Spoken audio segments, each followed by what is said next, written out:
Without y'all, we can't get no better. Welcome to Funk Era. It's your boy DJ 9D, and on my left we have Cersei. Yup, Cersei Young EMP. On my right we have Jhordyn Thatcher. Hey. And on my far right, Jeremy Marshall. be sure to like, comment, and subscribe to the YouTube channel. We thank y'all so much for supporting us and giving us the opportunity to present the world to y'all. You feel me? Yes, sir. But it is Black History Month. Yes, indeed. So, brothers, sisters, what we think about that? Hey, man, epic time, baby. Yeah. Let's support Black excellence. That's what we're here for. Give credit to all the pioneers that paved the way for us and brought us to where we're at now. Right. Who's your favorite, Black History? Where to start? First I was gonna say, like when you say what we think about it, I think this pandemic just kind of, it really highlighted Black history to me, and it also made me rethink how we should do it. I know a lot of people. I remember watching this Eddie Griffin show. He was talking about how we stuffed it all in 1 month, And as a matter of fact, it was Morgan Freeman. I'm sorry. And they asked him, "What do you think about it?" He was like, "I don't think anything about it." He asked the Jews, and he said, "What are you?" He said, "A Jew." He said, "Do you have a month?" He was like, "No." It's like, well, that's how I feel about it. I agree with that. Right. So some people, to some people, they take it like that, and to others, they more of a cult with it. I'm just kind of in between. And if I got to be in the cult, I'm a cult for it. I'll definitely be the Black Panther for it. But at the same time, we could do this all 365 days a year. I feel you. Jhordyn, what you think about it? I think it's a nice idea. I definitely think that, some things need to be put in place.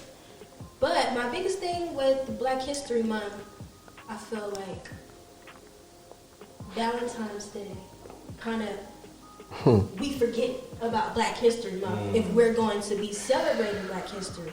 So I also feel like, and then it's the shortest, Right. And also, I like to play the other side, guys. Sorry, I just feel like I'm here for all people. I feel you. Because at the end of the day, I feel like I'm all nationalities somehow, Right. and I respect everybody. Absolutely. If you I Black, don't see too much, yeah, 'cause you I all just feel national. like Right. But yeah, Black History Month. We're celebrating it now. We're all here. So Right. Absolutely. happy Black History Month, guys. Happy Black History Month, absolutely. What about you, man? Going back to what Cersei said, this whole pandemic just opening our eyes to certain things, having us realize certain things that not necessarily that we didn't realize before, but it's brought to more light now. Right. So yeah, that is something that definitely needs to be addressed. I don't think you can really cram Black history all in 1 month. Yeah, you can, talk about, the main pioneers that paved the way and stuff. But again, I just feel like it should be more than just 1 month. And even like the other races, they don't necessarily, you don't hear like a Caucasian month or, Jewish month or whatever the case is. Caucasian forever. It's just, Black people, we've endured different things. We had different past histories. So, for us to get a month, I'm very appreciative of it. That is something that needs to be acknowledged and absolutely appreciated. But again, just cramming Black history all in 1 month, I just feel like it's so much more in the perspective and just everything that's been going on with that can stretch out. Right. Nice. Well, I must say, I don't accumulate my history in 1 month anyway. I celebrate mine 365 days about the year. Yes, sir. And if you realize all the history that's been making around you, you could see that it's continuously building up to just, again, Black history.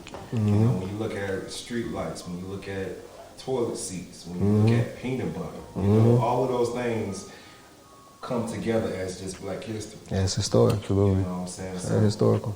At the end of the day, I love Black history. I love the fact that we are here and we continue to be who we are. Yeah, innovative, man. I love black culture. And that's another thing too. I'm just one of the people who believe, like, just to piggyback on that one comment you said, I believe I'm gonna mix with everybody. You know, I feel like black people. Absolutely. You know, that's where everybody came from. So you have to be mixed with everybody. African, you know? Absolutely.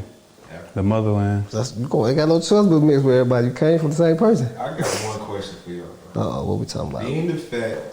Being the fact that we know our history, right. We appreciate it a lot and all of that, why do you feel like we don't support each other in our own communities when it comes down to just business and things of that nature? The negative stigma, I feel like, that has been put upon black people. You know, it's always kind of one of those things like, oh, well, you know, black people are like a bucket of crabs. You know, we see one of them succeeding and we want to pull them down. Or, you know, it might be the stigma that, you know, not necessarily that black people don't have money, but they might feel like the white people might have more. So, of course, you know, they're going to cater to that. Or they might even feel like black people might be stingy with their money. And even though that's not the case, you know, when you, again, look at what black people have been through, when we haven't had anything for so long and we get it, of course we change. And it's not always in a negative way. It's not always in a positive way. So again, just the whole negative stigma on black people, I feel like that kind of hinders us from supporting each other, because we might feel like, oh, well, you know, they're trying to get over on us, or, you know, maybe they're not the people that can really make things happen because it's, you know, the white man that's, you know, running the show, or whatever the case is. So I think that's more so what it is. But I feel like if we do that, if we support one another, because it's a scientific fact. It's all the way up. 6 hours a day, you are rotating your money within your communities. I don't think really we understand that. You know, so by supporting each other's business, we can build up our own community. Literally, it won't be a ghetto in sight, because we will be literally buying our own stuff and giving it to the next man or the next woman, in order to continue rotating that thing around the community. Absolutely. You know what I'm saying? So what's your thoughts on just us not supporting each other? Honestly, I feel like it's not a lot of mentorship that should be happening. Because in order to know that you deserve better and that we come from better and that we are better, nobody is really passing that information along. And before, you know, the podcast came about, we was talking about, you know, mindset. A lot of people don't have that information. When I say information about the mindset, it comes with just believing, and, you know, some people think about or believe in manifestation. You know, just the confidence. Like, if we built pretty much everything that we have now, why can't we keep building? But yeah, I just think it's a mentorship thing. Like, everybody needs a strong mentor in their life, so each one teach one. Yeah. And what's up with you? Yeah, man, this is the part where I might get a little nervous at. So bear with me. But, and I'm gonna piggyback off what she said, because I know what she's trying to say, right? So that whole information thing, right? And the stigma too, right? So I want to know people who like to blame us but don't like to blame us, right? Because we only know better, but at the same time, the better for us ain't was best for everybody else, right? So I don't want to point fingers at the white man, neither, right? That's why I say I want to blame both catalysts. So the red liner do exist. So that's the information, right? So it's like you was already put where in a situation where we knew the school wasn't going to teach you what you needed to know about finance and proper saving and the right type of banking or with credit. I didn't know. I'm 35. I didn't know what credit was about until probably, man, for real. We probably can edit that part, but still, I didn't know what credit was about until like I got older. Just for like that, and that's sad. Like, and I didn't know what it can do. I was one of the people who was like F credit. I didn't believe about it, and I feel like that is just to bounce off of what you said with information. And so who do I blame for that, right? I thought of that. Who do I blame? So I think about my parents, right? But then they got effed over. You know what I mean? Some of our parents was in good situations, some of our parents is not, right? So, and I know this for a fact because I know a lot of my friends that mom and dad still to this day do a very good job of blessing them. And that's what we need though. That's nothing we need to be like, man, that's exactly what raising the village looks like. You know what I mean? What do you think any rich person do with their families up under them? You know what I mean? They're automatically taken care of. Like imagine being born and you have to worry about 4 things ever in your life. Rent, insurance, school, one more thing, and money, shit. Okay. Just imagine being born, you never have to worry about them 4 things your whole life. Mm-hmm. Some of us are born into that realm, and that's our culture. Our culture, I mean, that's the problem, our culture. We don't got that. We never, nobody really, and they don't care neither.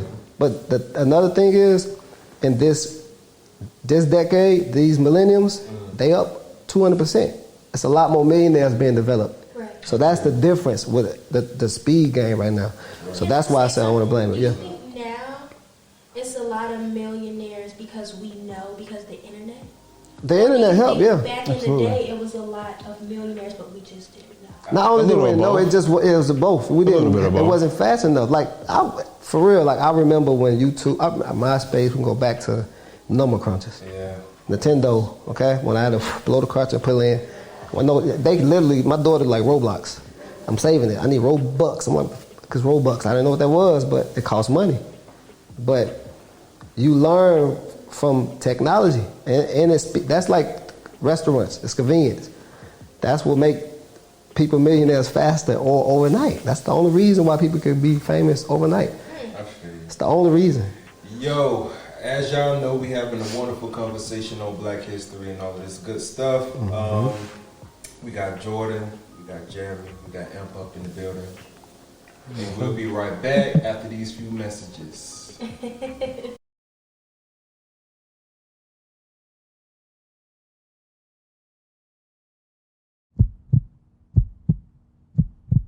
Welcome back to Funk Era. Mm-hmm. Without y'all, we can't get no better. Yes, sir. Your boy DJ 9D up in the building, alongside my co-host Jhordyn. Mm-hmm. Jeremy. Mm-hmm. And Young Imp, man. You feel me? Those were a few discussions we was gonna talk about onto the show. We highlight Black history. Right. We highlight Black businesses. Mm-hmm. We also encourage others to pursue their dreams and goals in this world because we know how this world could be like. Definitely. It's a lot of funk in this era. You dig? Amen. So I would just like to close this out of just saying be on the side, be sure to click, like, and subscribe to the YouTube channel. And yeah, man, we thank y'all for the love and support. And the link below. Yes, sir.